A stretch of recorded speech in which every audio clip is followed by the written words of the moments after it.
Nimesema ni mtu anayejua kutafsiri mazingira na matakwa ya wakati. Sawa kabisa. Naungana na wewe. Ni kweli kwamba walio wengi yule asiye kuwepo na hizo sifa akae wapi? Ngoja nimalizie. Naam. Ni kwamba ni mara nyingi kwamba watu wa namna hiyo wenye uwezo wa kutafsiri mazingira na wakati wengi wanakuwa na umri at least kuanzia miaka 15 labda mpaka 45 hivi. Wengi. Sababu zipo kwa nini watu wa namna hiyo wanakuwa na uwezo wa namna hiyo. Tuache hilo. Yeah. Ushaeleweka maana yako. Tuje kwenye swala la msingi.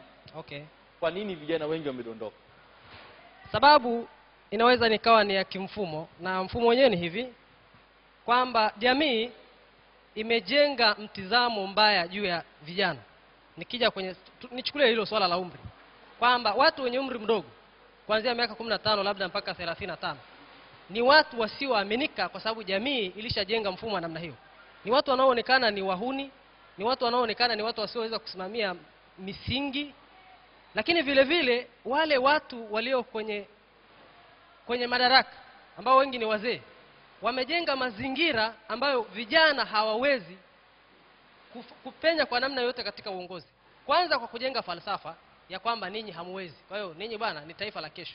Kwa mtu anaweza kwa sababu ya ushawishi, labda civil society organizations zimefanya jitihada za kuwashawishi vijana kwamba ninyi mnaweza, lakini anaenda pale na mentality ya kwamba bado hivi nitaweza kweli. Yaani ukishaenda na mentality ya namna hiyo, unaenda jukwani kama trial tu, lakini sio kuwa na nia ya kushinda. Hicho nafikiri kitu ambacho kimaana. Dada, mimi nimewaelewa wote wanachokisema kwamba kijana kama kijana anaweza kuwa mgombea. Lakini tukiangalia kijana Mtanzania hawezi kuwa mgombea kwa sababu zifuatazo. Kwanza tuangalie malezi yetu. Binafsi nafikiria kwamba sifa ya kwanza ya kiongozi ni kuweza kujiongoza. Sasa vijana wengi wa Kitanzania hatuwezi kujiongoza. Ndio maana mara nyingi tunasikia ile neno immoral. Wiki mbili zilizopita nilikuwa nasoma gazeti la kama The Guardian. Mara nyingi neno naliona immoral. Hatuwezi kujiongoza wenyewe. Hatuna maadili ya kujitosheleza. Sasa hiyo maadili kivipi tutajua baadaye. Lakini tukija katika swala la uongozi, mfano budget. Watoto wengi wa Kiafrika hasa wa Tanzania hatujui kabisa kubudget. Unaweza ukapewa ile pesa ya kwenda nayo shule, lakini ukiambiwa uandike matumizi yake hauwezi.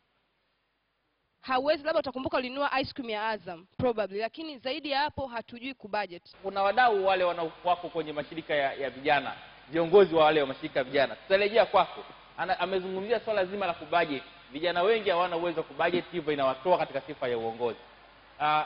Edgar pale, hebu tueleze hili lina usahihi kiasi gani? Hilo la kwamba vijana hatuna uwezo wa kubudget, yani kila kitu ni kujifunza. Kama wewe nyumbani kwenu ukuwahi kupewa pesa ukaambiwa ukatumie hiki na ukirudi nyumbani useme umetumiaje, haiwezi kutokea siku miujiza tu ukafika mahali tu ukasema utajua kubudget. Kwa hiyo kwa mtazamo wako katika hilo, manake Irene pale amesema kwamba sababu mojawapo ya vijana